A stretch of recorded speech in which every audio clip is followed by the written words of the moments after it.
I got a stack of PS2 games here. I want to yap about them. These are 10 of my favorite PS2 games from my childhood to now, I guess. I mean, I haven't really touched my PS2 in quite a while, which I really want to fix. But yeah, going into it with my own personal list. You know how that is? If not, I'm sorry. Let's get into it. Katamari Damacy. I think anybody on the internet this day and age who talks about PS2 games will always bring up Katamari Damacy, and for good reason. It's a really delightful game, really funny art style, great music, and I only picked it up like 10 years ago, a little more than 10 years ago. So even then it was pretty an old game, but what I understood is that it was also not a very expensive game when it released, which is pretty cool. It's a bonus, you know, you get a affordable gaming. People love that. But yeah, super delightful game. Highly recommend you picking it up. I think it was re-released on everything.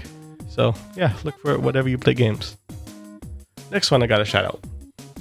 Ratchet and Clank 2 Going Commando. Now with this series, I can definitively say that I like one of the trilogy that started it all more than the others. Now for that reason, you know, Ratchet and Clank 1, kind of similar to Sly Cooper. The first entry, a lot of really nice base ideas, but with Ratchet and Clank 2, it added more to it and focused it with adding things like a level up system for your weapons, where like they'll get stronger when you level them up. They even transform, which was really cool to just see it get more powerful. Armor, was that? No, it wasn't a thing in the first one. Yeah, in the first one they introduced armor. It's not only do you get to look cool, but get more protection. That's epic. Level up system for your health. They also didn't really sacrifice the level design in terms of like theme and atmosphere, which personally I would say was really lost in going Up Your Arsenal. Up Your Arsenal also expanded upon a lot of the shooter mechanics of Going Commando 2, but I think it also sacrificed a lot of the just interesting level design that Ratchet and Clank had beforehand in the previous two entries. Like, it's a lot more straightforward, just halls and places to cover from shooting. Not the biggest fan of that aspect as like a single player experience. I think there was like an online capability for 8 players, yeah. Well, I just never figured out how to do it, so I don't know. But anyways, that's Ratchet and Clank 2 Going Commando. A lot of fun. Also, just the aesthetic of the blue all over the place is really nice. I like that. It's cool. Okay, going on to the next one. Sonic Heroes. I played this game a lot. This is probably the Sonic game I played the most. If I had dug up my Sega Genesis games, I would be showing them off here, but I think they're just like in the patio. And yeah, maybe another day I'll show off my Sega Genesis collection. For now, we're talking about PS2 and Sonic Heroes. Sonic Heroes is really janky mess. If you try to play this, like, it's a typical thing with any Sonic fan. They'll love the games, they'll love the old school games, but they're janky, they're goofy. But we love them for that. There's a lot of fun ideas in this game. I mean, just to be able to play as a plethora of different Sonic characters from different parts of the franchise is really fun. And of course, you get to play as the main 3. Knuckles has always been my favorite, and then Sonic is there too. Shadow is there too. But yeah, Sonic Heroes, really great. I never beat it though. I never beat it, but I've gone pretty far. And part of the reason why I haven't beaten it is because it was janky, and I don't think anybody in the right mind would finish it unless there is an obsession you have with Sonic. So shout outs to you, Sonic fans who finish Sonic Heroes for the love of it and not for content. But even if you did it for content, there's a good amount of you that probably did it because you enjoyed it. Okay, whatever. Getting just off topic. Next game, super important one of my whole taste of anything is Devil May Cry 3. This was my introduction to the Devil May Cry series, and it's a good way to start too. Like, it's a prequel, so although you do get a lot out of it from playing the previous 2 games, jumping into it, you can kind of pick up what's going on. And it's really crazy playing this game and also just looking over it years after the fact and just really picking up on all the subtle details of Dante and Virgil's characters, their motivations, and why they're doing the things that they do. So yeah, there's a good reason why this game, for the longest time, was kind of held as like one of, if not the best character action game ever made. And then Bayonetta 2 came out, and people were like, "Oh, Bayonetta 2," and then Devil May Cry 5 came out, and people were like, "Oh my god, Devil May Cry 5," which also that's a big favorite game of mine. But yeah, Devil May Cry 3 started a lot of things, just like aesthetically, the demons, the music, Dante's character, just red coat, big sword. Can't get better than that. Peak character design. Moving right along. Guitar Hero 2. Guitar Hero 2 is the only game I picked up because of a friend that I don't regret. I picked up a lot of Call of Duties and some shooters, but never really stuck with them. I never was interested in, but one of my friends back in middle school was really into Guitar Hero 2, and then also just like everybody I hung out with was really into the game. This game was a phenomenon back in like the mid 2000s. Just look up any video essay covering the history of the series, and they'll tell you that from Guitar Hero 2, no, even Guitar Hero 1, but Guitar Hero 2 was the one like everybody knew about. In Guitar Hero 3, it was crazy. But yeah, like playing this at sleepovers, after school with friends, just taking turns playing the game, showing off how good we were. And even people would show off like, "Hey, I heard of this song beforehand. Did you know about this album by this band?" Da da da da. So that was really cool. And also, like, Guitar Hero 2 set list is really good. I really like comparing it to like something like Guitar Hero 3. I think the biggest strength Guitar Hero 2 has over 3 is just how much better the extra track list is. Although Guitar Hero 3 had a Fall of Troy song, FC Premix, that's what I call it, which you could argue that like just is like peak Guitar Hero song. Also had Through the Final Flames, this is also a peak Guitar Hero song, but whatever. Guitar Hero 2, something special. At Freebird, when they joked about Guitar Hero 1 that they weren't gonna have, they had Trogdor, which that was like a super niche internet thing. Search out if you know about Strong Bad. But yeah, Guitar Hero 2, super iconic. I still have my guitar controllers, so yeah.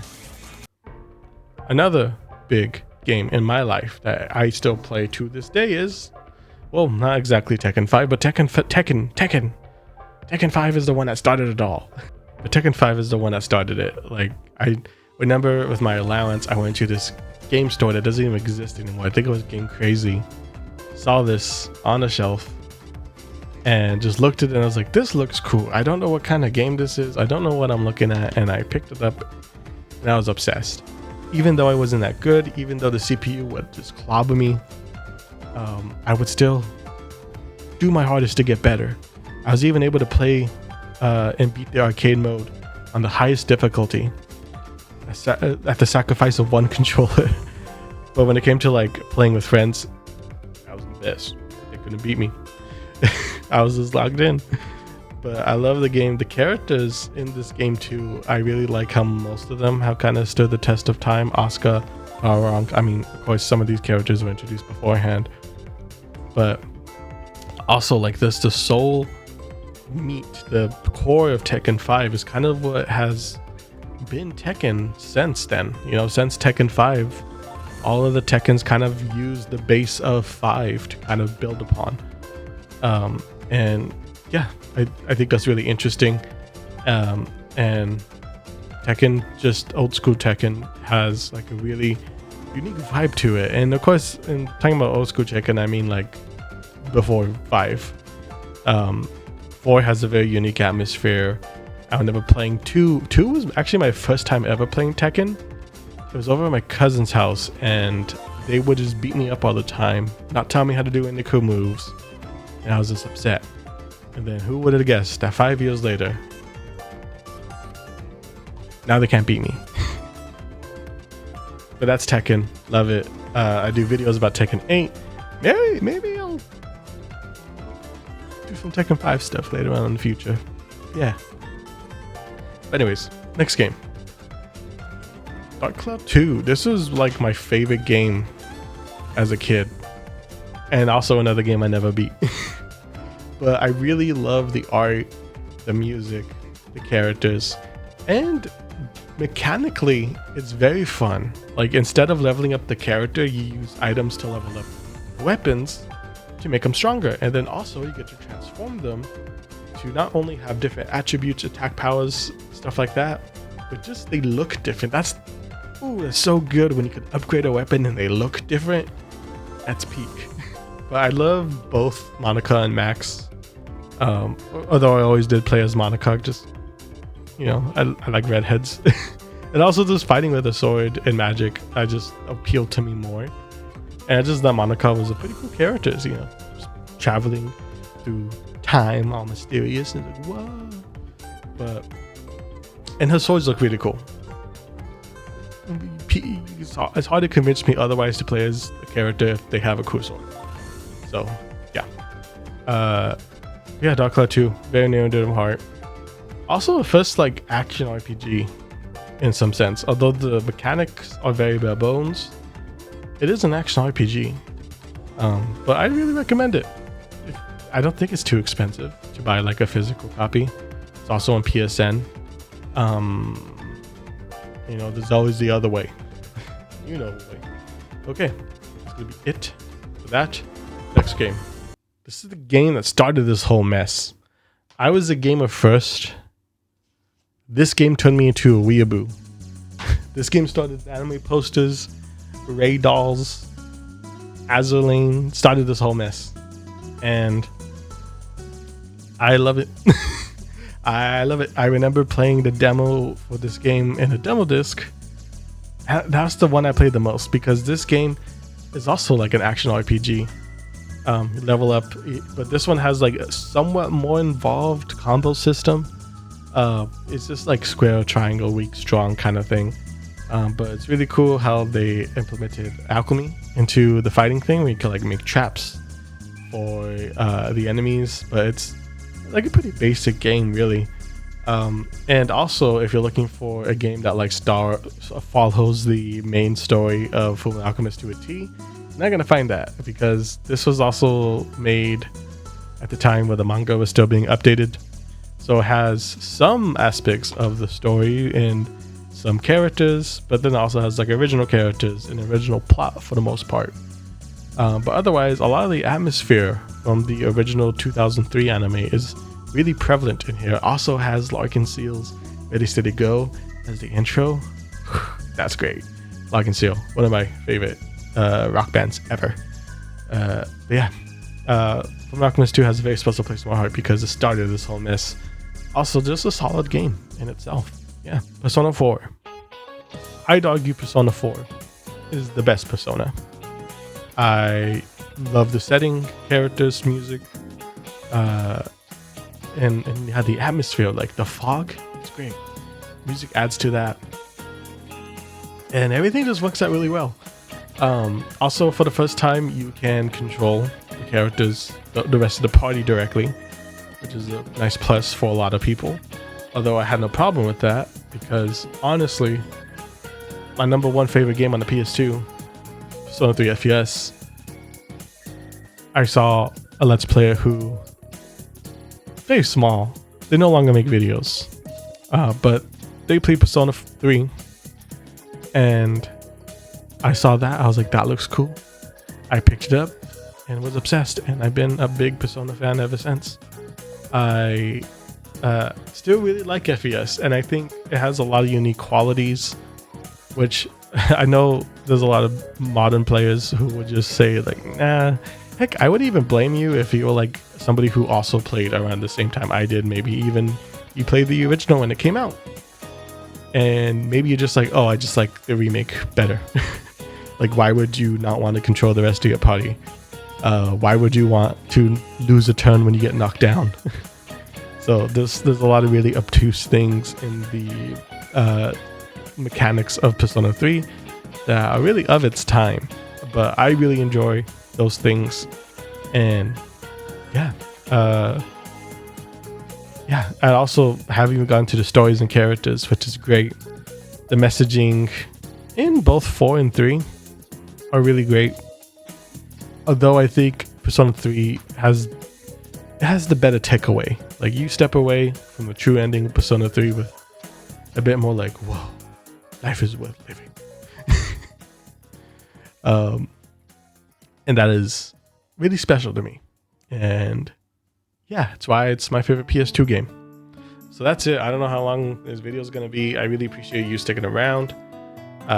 Which PS2 game do you like? Do you also not hate, but like, do you also think Persona 3 for the PS2 is outdated? Let me know. Yeah, I really appreciate you watching. Can't say that enough. All right, this has been Really Fruity, and I'll see you later. Bye.